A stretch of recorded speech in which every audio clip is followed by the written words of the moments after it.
What is up everyone, and welcome to some more F1 23 My Team Career Mode. Last time out we were at the Miami Grand Prix, and despite the fact that we were probably on for at least the top 4 finish, maybe even a podium there, with 2 laps to go, our car broke down for the second race in a row, and we ended up not scoring any points. And our rivals Alpine and McLaren and all of the teams around us managed to pick up a few points there, which has pushed us down into 9th, I believe, in the Constructors' Championship, and myself down into 13th in the Drivers. So after a strong start to the season, scoring points in 2 of the first 3 races, we picked up 20 points with 2 P5 finishes. Yeah, we've fallen all the way down to P13 in the Drivers' Championship, P9 in the Constructors, and we desperately want to have a good weekend to try and do everything we can to get back on track in the Championship. Unfortunately, it's Monaco, so that's going to be a little bit difficult because this is a track I'm absolutely terrible at. I really struggle to drive around here. The only saving grace about this track for me is the fact that it's really difficult to overtake, and usually I can get my act together for at least 1 lap in qualifying. It's just my race pace is absolutely shocking. Thanks. And what else is absolutely shocking is that my only choice of rival was Verstappen or Leclerc. Verstappen, who's currently locked in a championship battle, and Leclerc, who also drives for Ferrari. He was in a championship battle last season. We are in a midfield car, don't forget. So yeah, a little bit pissed off about that one, but at least we've got a new aero component which hopefully will help us move forward a little bit up the order. But yeah, for the time being, we can't actually afford any more upgrades. We've basically done all the upgrades we can for the facility specs we've got, and perhaps the only thing that is going to be good for us is the fact that we will be getting some money in soon, which is going to take us over the amount that we need to do another facility upgrade in the sort of area that I want to. I want to get more resource point generation, because right now I feel like we are being slowed perhaps a little bit by how many resource points we are gaining. And so yeah, I think what we're going to do, because they actually said in the email that the reason why we had a failure was due to a lack of chassis investment, which I thought was interesting. I'd never seen that before, and I'm not really sure how the engine can fail because of chassis problems, but they were kind of pointing towards the idea that I should upgrade the chassis. And so for that reason, once I get this cash in, I think I am going to do exactly that, and get the chassis upgrade, or the facility upgrade in the chassis department. A few different sort of events that mean we have to sort of make decisions about what stats Dennis HAUGER is going to have for the weekend. I think generally he's going to be a little bit better than he usually is, but you know, not massively. And yeah, in the end, we're going to go for this one: resource points generation in the chassis department. And this will probably be the last facility upgrade we do now before the teammate contract renewal, because this is round 7, and obviously I believe it's after round 11 that we do a contract renewal.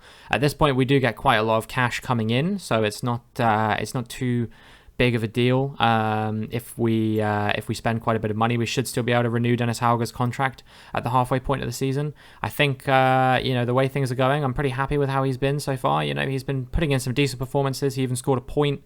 So yeah, I think he's delivering right now, and I'm definitely going to continue to back him at the halfway mark of the season if he still wants to be driving for the team at that point. But yeah, for now it's time to get into practice for the Monaco Grand Prix, and P1 was actually completely wet. There was no dry running whatsoever, and so what that meant was I only ran 2 of the practice programs. I left the race strategy for when it was dry, because the quali and the race said that they were going to be completely dry as well. So I was like, well, there seems like absolutely no point in, you know, doing the race strategy now if that's going to be the sort of, you know, what's going on. And so yeah, we finished P12 in the end, and we you know, we don't need to take anything away from this weekend or this session at all, because you know, like I said, wet weather, completely pointless. Just thought I'd try and get some of the practice programs out of the way, to be honest. At least get a few runs in, just in case maybe it rains. But I mean, the weather forecast usually isn't this wrong. When it says it's going to be dry all weekend after this, it usually will be dry all weekend. So I actually did some running in P2 for a change as well, which I don't usually do. And I finished P10, which I was not too disappointed with. I figure if I can get that in qualifying, then that will be pretty good. top 10, get all the sponsor bonuses on. But Dennis Hauger was actually all the way up there in P6 as well, which I was really impressed by. Probably one of his highest finishes in any Formula 1 session so far, I would guess. And maybe he'll at least be in with a shout of Q2. I know that he'll probably fall down the order a little bit. But, you know, he was mixing it up with the Hasses and stuff like that. And those guys are actually quite fast this season. I think they have the second or third fastest car on the grid at the moment. So, yeah, they're in an impressive spot. And for Dennis Hauger to be getting involved with them is no mean feat. So, yeah, pretty impressed with the performance of Hauger. And hopefully he can continue to build on that during the quali and the race. So we're going to be going for another downforce upgrade here. We're going to try and rush it on to get on the car after Spain. So yeah, we should have hopefully a few new upgrades coming on the car soon, along with that facility upgrade which we're doing, which should allow us to do a few chassis upgrades as well. And then I guess the next facility upgrade we'll be focusing on is trying to unlock more powertrain upgrades or something like that. But anyway, it is now time for us to get into qualifying for the Monaco Grand Prix. As you know, the sponsorship targets are, well, that we get one for if we qualify in the top 15, and we get another cash bonus if we finish in the top 10. So the aim has to really be top 10 here, you know, when we're trying to raise as much capital as we possibly can, especially off the back of 2 DNFs in a row. I definitely feel like the best course of action is to try and get into the top 10 at least. And yeah, we'll start out on a fresh set of soft compound tyres. We do a 1:12.2. I think that will probably be fast enough to get us through for the following session, but maybe not very much more than that, I wouldn't say. Yeah, we'll see now. We're P10 at the moment as we're around the final corner, but I don't know if anyone else is going to improve. I don't know if anyone else is on a flying lap right now. Yeah, it seems like a few people were, because we're being pushed down the order a little bit. And as we come on the run up to the line, we're going to cross it, and at the time it was P12, but at the end of the session it was P13. So yeah, we're through in the top 16. That's all we need to make it through.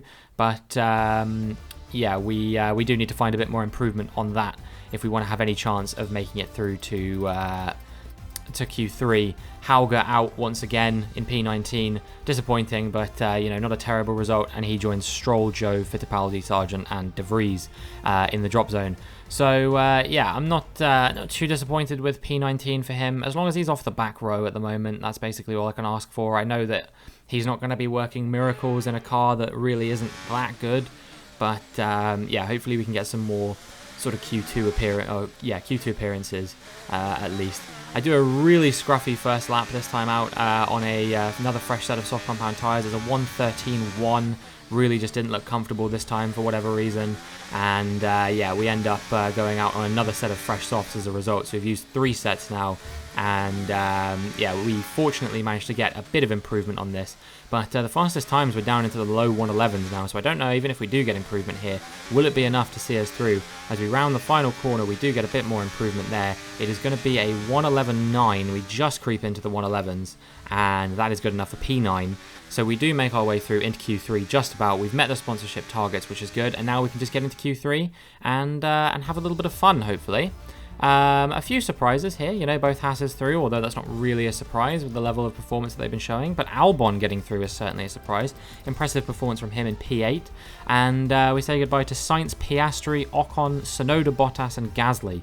So, yeah, disappointing for Sainz, I'm sure, and also probably quite disappointing for Bottas in the Mercedes, you know, especially seeing, for both of them, Sainz and Bottas, seeing their teammates going through and them out. I'm sure they'll be not very happy about that. But yeah, we're now through into Q3, and we're starting out on a used set of soft compound tyres this time, so I can save my final fresh set for the last lap. However, on a used set of tyres, I managed to do a 1:11.2, which I was really surprised by, and indeed on my final flying lap, I couldn't actually get close to that. So yeah, in the end, it was the used set that ended up being the better set for me to go on. I only managed a 1:11.9 on the fresh set, and the 1:11.2 in the end was good enough for 5th place. So we're going to be qualifying and starting in the top 5 at Monaco, and yeah, that is a remarkable qualifying. Ahead of Verstappen, ahead of Leclerc, so we beat him in the rivalry, ahead of Norris as well, ahead of the Haas of Hulkenberg. I'm really happy with that qualifying performance, actually. Alonso got pole which puts him in a very good position to win what I believe would be his first race win since, is it Spain 2013? Was his last race win in Formula 1? I'm pretty sure he didn't get a win last season in my career mode. So yeah, that would be Alonso's first win in a very long time if he's able to convert this pole position into a win. And then Magnussen qualified P2, which is an immense performance from him as well. Perez P3 and Russell P4. Those are the caliber of cars that I have starting ahead of me. And maybe, just maybe, there exists a chance of me sneaking my way onto the podium if I can get a really good start. But, certainly a top 5 finish. I'll definitely take that. Bouncing back from the disappointing 2 DNFs and what happened in China as well, I'd be very content. But we'll see what we can do as we can get into the Monaco Grand Prix. A proper road race, and in the true meaning of the word. That's how Mr. Monaco, the late great Graham Hill, once described this iconic event. The cars we drive have come a long way in the intervening half-century, but we still race on those same public roads beside the Mediterranean. There is no victory more coveted than that of the Monaco Grand Prix. The prestigious Circuit de Monaco then is not all that dissimilar today to the layout that made its debut almost a century ago. It's 2 miles and 19 corners through the streets of Monte Carlo, and although the average lap speed of around 93 miles per hour is the lowest of the season, the tiny margins for error make it the natural habitat of the safety car. It's time to take a look at our starting grid for today's race. Fernando Alonso lines up on pole position, and it's Kevin Magnussen in P2. As we continue through the rest of the grid today, we have Perez, Russell, Robinson, Norris, Leclerc, Hülkenberg, Verstappen, Albon, Sainz, Oscar Piastri, Ocon, Tsunoda, Bottas, Gasly, Stroll, Hauger, Fittipaldi, Sargent, De Vries, and Zhou Guanyu. And with lights out just moments away, it's time to go down to the track. We welcome once again to the commentary box Anthony Davidson. And how do you mentally prepare yourself for the rush of the opening lap? Well, the start of the race is always one of the most nerve-wracking parts. You have to hope that everyone is able to get off to a clean start, and this is possibly the trickiest part of the entire race. So many drivers in such a small space, and finding your braking point into turn 1 as well. It's a testament to the driver's skill that there aren't more incidents. Well, we're going to be starting P5 here, and I am very much looking forward to this. If we can even just hold back the cars behind, we will be in for a very, very good race. I'm going to be super cautious on the curbs this time compared to how I usually am, because if there's one thing I absolutely don't want that I'm almost guaranteed to get at least a little bit of, it is underbody damage. Going over those curbs at the Nouvelle chicane and the swimming pool chicane, they are absolutely lethal. And yeah, I want to make sure that we can. Keep our car in one piece. Yeah, Russell here starting on the hard compound of tyre, which is interesting. We'll see if we can maybe jump him off the start, as he'll probably have a little bit of a slow getaway, you'd have to imagine, on the inferior compound of tyres, and maybe there exists a chance for us to get a top 4 finish here. I imagine whatever position we're in at the end of lap 1, that is going to be the position that we will stay until the end of the race, but I've been wrong about that before at the Monaco Grand Prix. You never know. There could be a safety car or anything like that that could massively change the outcome of the race. But we're almost ready to go here now as the lights come on.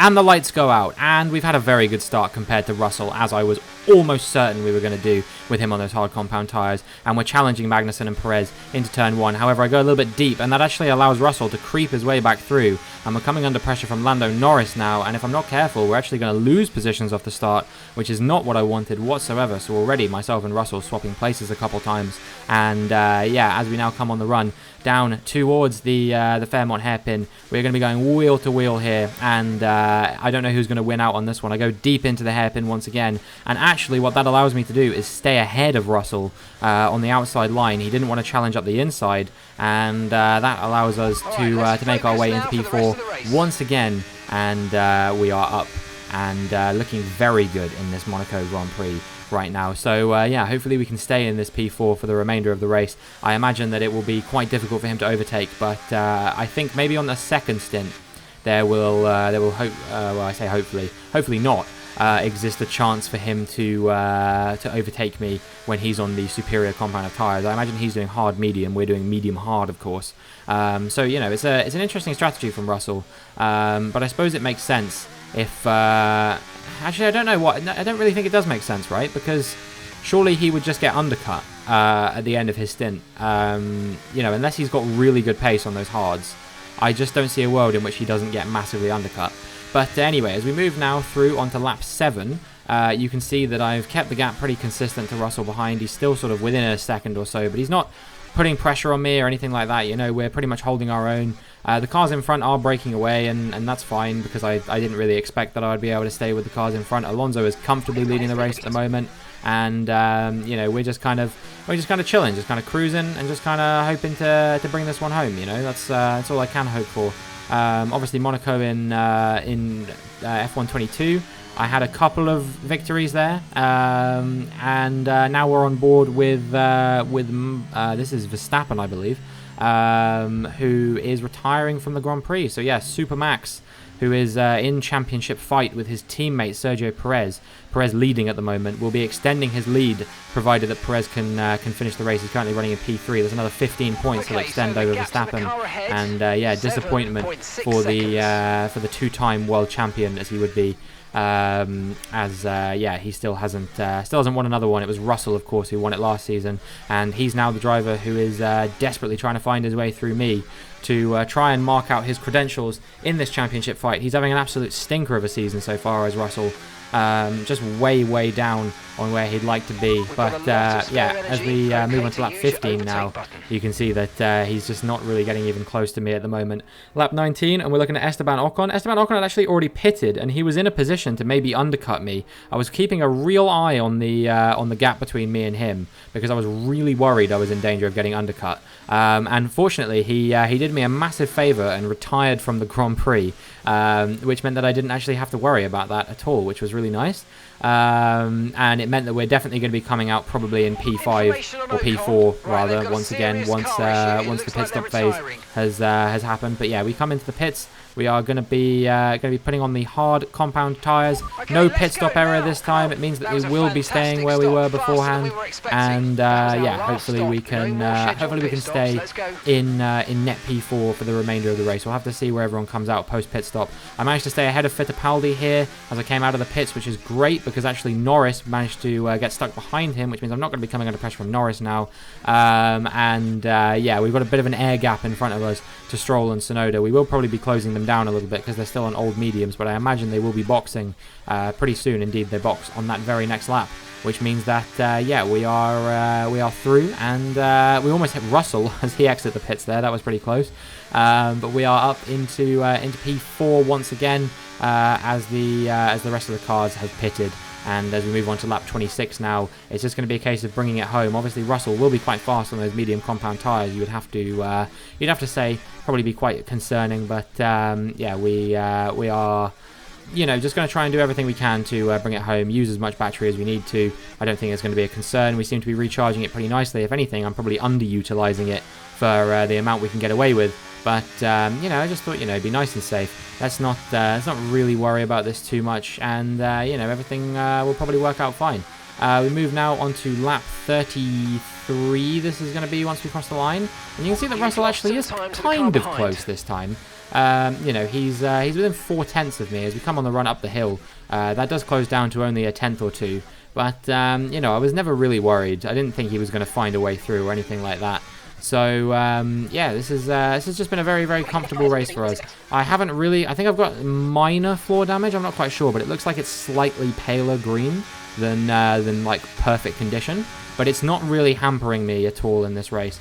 You know, it's not so severe that it's like harming me or anything like that. So I'm pretty happy with that. And now as we move on to the final lap, you can see that I have continued to keep George Russell behind, and provided I don't crash or anything like that, we should be absolutely fine. And yeah, we shouldn't have too many problems at all bringing this home. Getting back in at P4, it's a really good comeback drive for me after a disappointing few races in a row. Obviously, we had that situation in China where we qualified on pole, and then we fell out of the points, and then the back-to-back DNFs in Azerbaijan and in Miami. You know, I really was in dire need of scoring some points, and a result like this is going to do wonders to help us close down our nearest championship rivals as we cross the line to take P4 in the Monaco Grand Prix, and I am very happy with that result. I can't stress enough how good that is, and to make matters even better, Dennis HAUGER was driver of the day for an immense performance from him as well. So a great weekend for the team. It's the one that everybody wants to win, and they've only gone and done it. What a fantastic result here at Monaco. Anthony Davidson, a resounding victory today. What set them apart from the rest? I feel like consistency was probably the key today. There's being quick, and then there's being quick lap after lap after lap.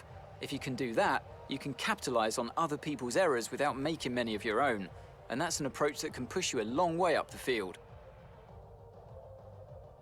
It's time to present the top drivers with their trophies for today's Grand Prix. And there are a lot of people in the paddock very happy with this result. It's Aston Martin on the top step. Yep, an incredible performance from Fernando Alonso. He did manage to convert the pole into the win. In fact, the top three remain the exact same over the course of the race. It's probably one of the oldest podiums in modern Formula One, to be honest. You know, you've got the 42 or 43-year-old Alonso. I think Perez is in his mid-30s as well, and Kevin Magnussen, I believe, would be 31 at this stage as well. So, yeah, nobody under the age of 30 on the podium for what I imagine would be the first time in a very long time. So then, it's time to see how this result affects the Drivers' Championship. A result that will make Sergio Perez happy as he pushes his championship lead out even further. So let's discuss, Ant. Who would you say is a contender for your driver of the day? Fernando Alonso. Wherever he is, whatever team he's in, when is he not just brilliant? He'll give you a performance every time, just like he's done today. Let's move on to the Constructors. It was a tough race for our championship leaders who lose ground at the top of the table. Meanwhile, good work from Aston Martin this weekend, who pushed themselves further up the order. And with that, we wrap up another weekend of motorsport. But with more races lined up, be sure to join us when we come back with more Formula One. Well, we've made our way up the order ever so slightly. We're up into P9 in the championship now. P8 in the Constructors. We've still got a little ways to go to catch McLaren and Alpine, but I do think it will at least be possible for us to get ahead of them if we keep putting in performances like this. And, I mean, wow, Haas are having an absolutely incredible season. They're up into third in the Constructors' Championship now, and their drivers are 5th and 6th in the Championship. Magnussen 1 point ahead of Hulkenberg. Hulkenberg, of course, taking the team's only win this season so far, and yeah, that's really, really impressive from him. But yeah, Dennis HAUGER as well had a P12 finish in that race, so immensely happy with his performance. To make his way back into you know, a really solid position after starting 18th on the grid. He managed to work his way up 6 positions. I think he did a slightly early stop, undercut a bunch of cars, and then just managed to hold on to the position. But you know, that's a legitimate strategy. You know, the team did really well to get him into that position, and he managed to hold on to it. So yeah, massive props to Dennis HAUGER. Looking like he might be one to watch for the future. Perhaps we'll even keep him. Perhaps even keep him longer than 1 season. Who knows? I definitely want to keep him for at least a season. But yeah, perhaps we'll keep him even longer than that. I'm a massive fan of Dennis HAUGER in real life. I have to be honest with you guys. There's a reason why I signed him, and it's because I've been wanting him to be my teammate in an F1 game since F1 2021. I did a very short-lived career mode on Twitch where I actually drove as Dennis HAUGER for AlphaTauri, and the idea was that I wanted to get him promoted to Red Bull and stuff like that, but it never really lasted long enough because, you know, I was busy with other commitments and stuff like that. But yeah, either way, you know, this guy's been on my radar for a few years at this point. I was mightily impressed with his F3 championship winning year, and I think he's got a lot more to give in Formula 2 in real life, and hopefully he can deliver for our team here in F1 23 My Team career mode as well. But yeah, that there's a good race for us. Solid points on the board once again. A good drive from us, and hopefully we can continue to build out on that in another race coming up next, which is Spain, which is a race that I typically pretty enjoy. So yeah, if you want to see hopefully a good performance there, then make sure you get your likes in and stuff like that, and subscriptions and whatnot, because yeah, let me tell you, you probably don't want to miss that one. I always go well at Spain. Maybe I don't always qualify very well, but I tend to work my way up the order quite nicely, and you know, we tend to finish in the points at Spain at least. So that's going to be the target there. I think maybe another top 5 finish could be on the cards. Grab another 10 points or so, and really try and reel in the teams around us. I think that's got to be the aim here. You know, I need to catch McLaren and Alpine. We need that P6 in the constructors to get the sponsorship bonus. So yeah, that's absolutely crucial. But that is going to be it for this video. Please make sure you like and subscribe, and yeah, hopefully I will see you in the next one.